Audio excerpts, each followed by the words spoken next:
It's the kind of people that we are.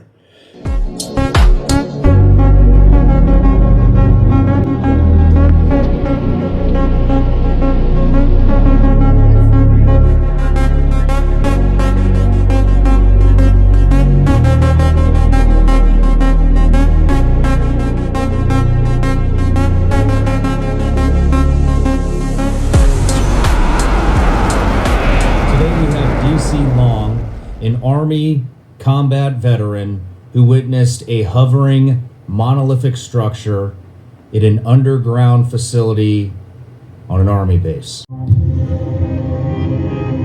DC Long, John, welcome to the show, brother. pleasure to meet you. So we met also at Dr. Greer's conference in DC with the Whistleblower conference, and I just want to say it's an honor to have you here. I know it takes a lot of courage to come out and talk about what you're talking about after so long, and we're here to get your testimony of what you saw out to the public. What are your goals? It's an honor to be here, first of all. We spoke earlier downstairs. It can't be pushed further. I mean, you have to give yourself more credit, because I wouldn't be alive. I wouldn't be sitting in this chair if it wasn't for you. If it wasn't for the people that you've had on before. When I had no strength left, I just happened to come across it. And you're the reason I'm here just as much. So my goals reflect your goals. I'm glad you are here, and I'm glad the show helped you. It's helped a lot of people, and I said it before, I'll say it again. One of the main things we do here is we want to bring hope, especially to vets, overcoming all the trauma that has gone on for the past 20 years, and it will come again, and document history, tell truth, expose corruption, and again, bring hope. And you're a perfect example of that hope. So thank you for saying that. I appreciate it. But now, before we get too sentimental here, I want to give you an introduction. So DC Long, you're in the DC Long, you're in the U.S. Army, Fort Bragg, North Carolina. 1997 to 2013 was your service, medically retired from injuries received from a combat jump. Your father was a government contractor also at Fort Bragg, and you had a encounter with what we call monolithic slab hovering off the ground at range 19 at a secret underground bunker. And so we're here to document that testimony. The van that they had us in, it didn't have any windows. You couldn't see to the front. It was just a cattle car. And we were joking they were going to take us away, asking what he did, and we're going to head to Leavenworth for a little while. But we get there, and as soon as the door opened, it looked like a literal dump. There was just trash everywhere. Not like people just leaving stuff out. It was an actual dump. That was a 45-degree concrete door setting out of one of these hills that was directly in front of us, no further than you and I are to each other now. And so we go inside, meet another escort in there, take us to this freight elevator. We get in there, there's 2 series of buttons, didn't have any writing on it.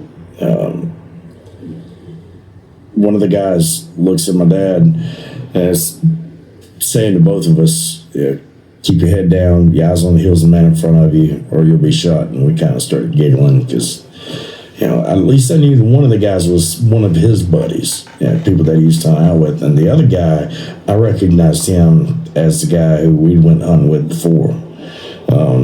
I knew later on that they were both Delta operators. If they were still active, I have no clue. Do you know their names? I do. Do you want to say their names? Absolutely not. Okay. And I'll tell you later why. But yeah, hell no.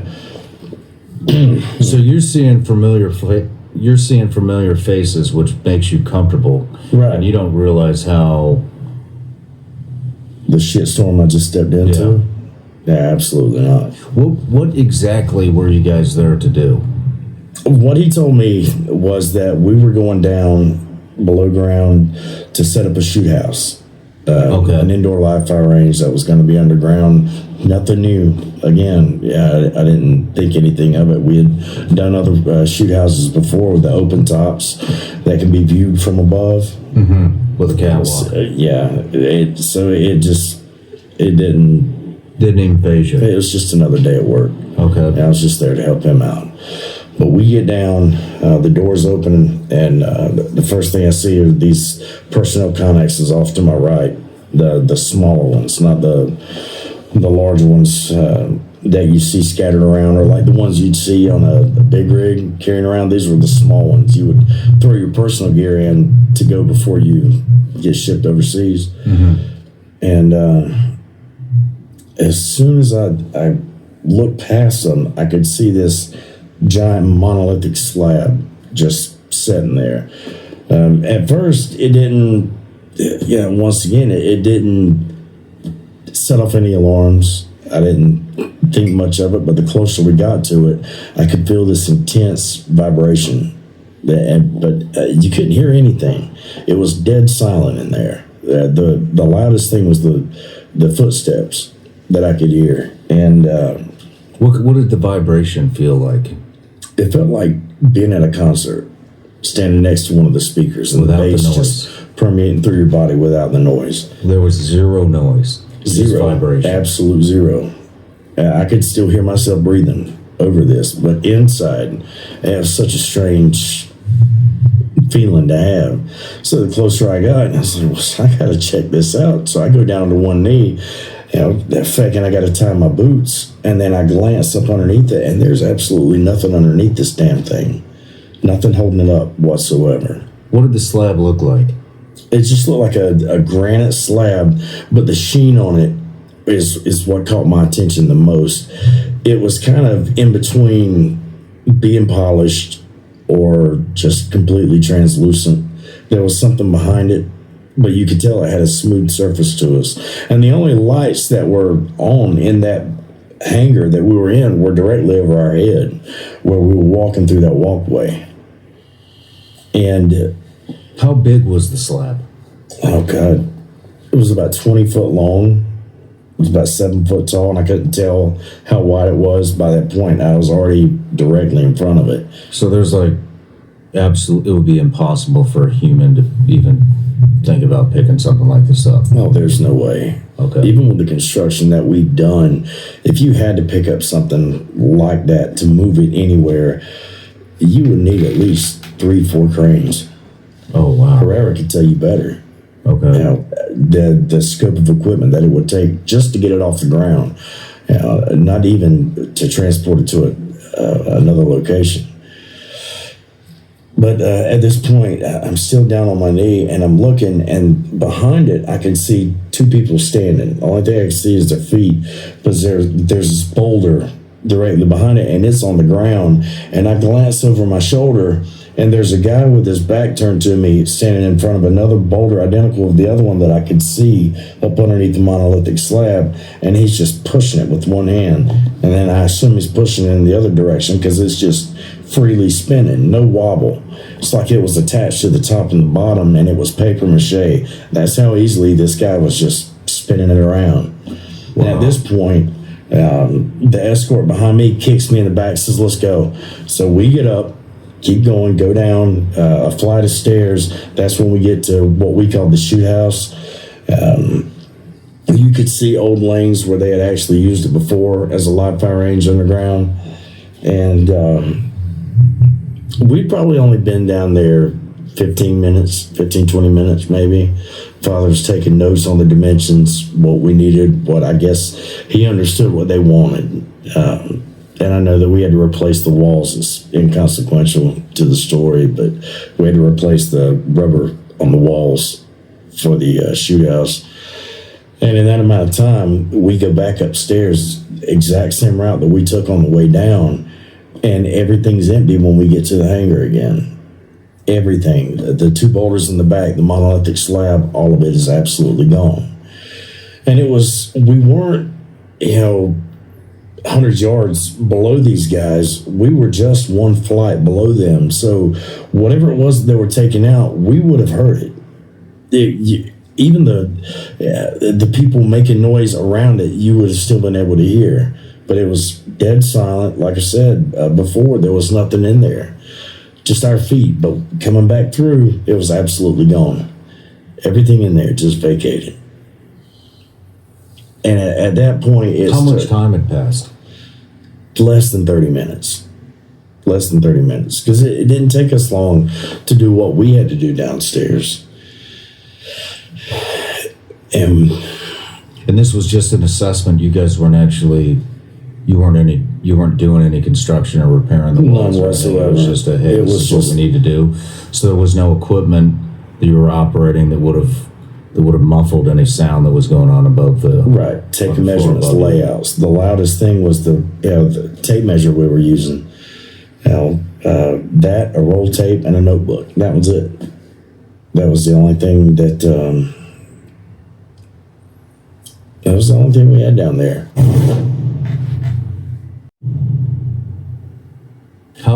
How far away from the slab did you feel the vibration? Did you feel it before you saw it? No. Whenever when the doors of the freight elevator opened and I looked down, I could see it. Okay. It was no farther than from here to that camera pod. 6-7 feet away from me whenever we were walking in. But what made me stop? It was that close. Right. And what made me stop was as close as we got. I noticed that in front of me with my dad and the other escort in front of him, it was almost like hopping a tripwire. When you're on the trail, you just get it and go. And that was the first thing I noticed. And then the closer I got to it, that intense vibration, and I was just too curious. Yeah.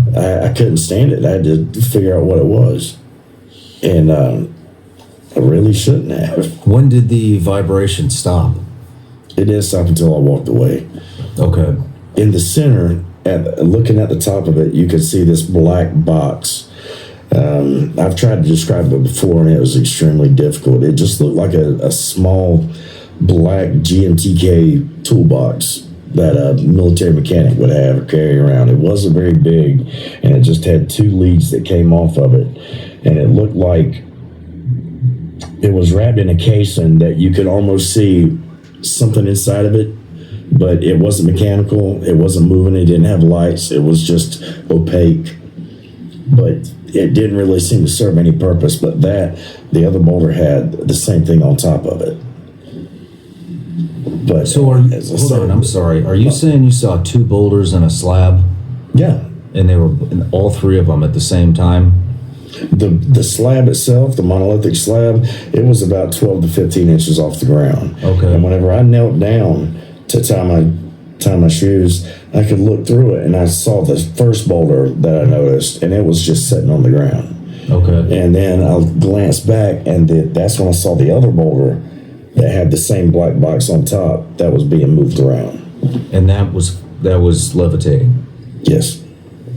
So one boulder levitating, 1 slab levitating, 1 boulder on the ground. Correct. Okay. Did the slab have a black box anywhere near it? The monolithic slab? Yeah. It did. It did? Where was that located? It was on the top near the center where I was feeling most of the vibration. It was like the closer I got to it, that's where it was the most intense, at the center of the slab, where that box was on top of it. Okay. Keep going. And after that, we go back upstairs the way we came, like I said. We get out of the door to leave. Fan's still in the same place. We hop back in. We take that same 15-minute drive back to 18th Airborne Headquarters. They gave us our phone back. I got my ID. And then my dad said something to one of the other guys that I recognized that he knew, that I didn't know his name, but that guy took everything that my dad had, minus his phones. He took the notes, he took the tapes, everything. from him there, and I didn't think much of it at that point. I didn't know if that was something he was going to submit to the Army Corps of Engineer rep that he had, whoever was going to coordinate, or give him the go ahead to submit a bid to do this project. So to me, again, that didn't set off any bells. We're getting ready to leave. As I said, let me back that up. Before we go and get our phones and our identifications, the second guy that I recognized, the one that I do know, he was upstairs in the G5 war room in the 18th HHC. And it's just him sitting at the desk as soon as you go into the vault. And he's got 2 pieces of paper. And he's like, I need you to sign this. And it was an NDA. And I was like, fuck that. I'm not going to sign that. Come on, man. Really? It's like, you know me. I don't give a shit. And my dad just kind of played it off to the same thing. He's like, man, I'm not signing that shit. So that's whenever we leave. At that point, I'm getting ready to go back to Georgia. This is roughly 24 hours later. I get a phone call. It was one of my dad's employees. He's like, hey, man, what's going on? I was, not much. Just headed back to work. He said, well, we can't get to work. So what do you mean? He's like, well, everything, they called it the barn, where we had all of our equipment stationed, where they would meet before they would go to Fort Bragg. He said, the barn's locked up and everything's gone. This is the same day? No, this is 24 hours later. Okay. Whenever I'm getting ready to go back home. And I said, well, what do you mean? He's like, well, everything's gone. So I try to call my dad. I can't get up with him. I was like, just stand fast. I'm coming down there. So I get down there, and like you said, barn's locked up. Everything down there that I could see. I mean, you can still go there to this day. You can see our staging area and how big it was and all the equipment that we had there. It's absolutely barren. There's nothing there. It's all gone. And my dad at the time lived just around the corner from there. I go up there to his house, and the door's kicked in. And like the video I showed you earlier downstairs, I did that to illustrate how close me and my father were. Because just telling the story from this point on, it sounds inconsequential. Like, oh, well, sons and fathers have problems all the time. It's no big deal for bad blood to take over, and just people can be too much like each other, bullheaded, and not be able to communicate. And that's why I showed you that, so you could see what kind of, I mean, I've called the damn guy my hero, because he was. But I get in there, and my dad's sitting at his couch, and his office is just to the left of his living room, and everything is torn out, everything is gone. And I was like, what's going on, man? He's like, it's all gone. I was like, do you think this has something to do with Range 19? And he stood up, that man you saw, and he said, don't you ever fucking mention that name to me again. And that was the last time that I got to spend any time face to face with my daddy.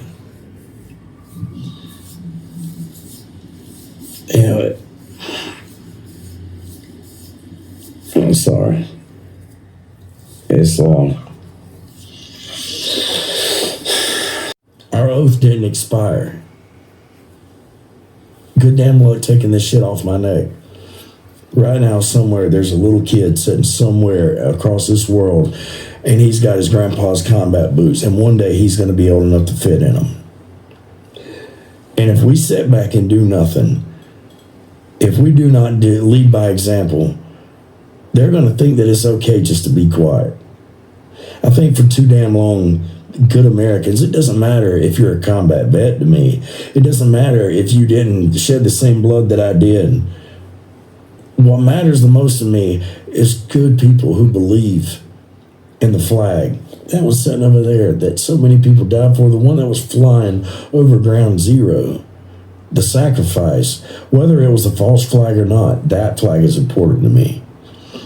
And I'd be damned if whatever life I've got left, I'm going to sit there and be quiet about it. Because there's a big fight. And if we do nothing, the bad boys are going to prevail. They're going to take over. And I don't think we want that. This world could be so much easier if they would just let it out. But somebody wants to make money off of it. Well, I commend you for your courage, man. That means a ton to everybody that's listening. And I know what that takes. And I want to say, man, I'm sorry about your old man. I'm really sorry to hear about that. And Yeah, but he'd be damn glad that you wouldn't let me go all the way. So I appreciate that. That means a lot to me. Well, I'm glad you didn't. Glad you're here, buddy. Do you have anything you want to say before we end it? Appreciate you. Appreciate you. Thank you.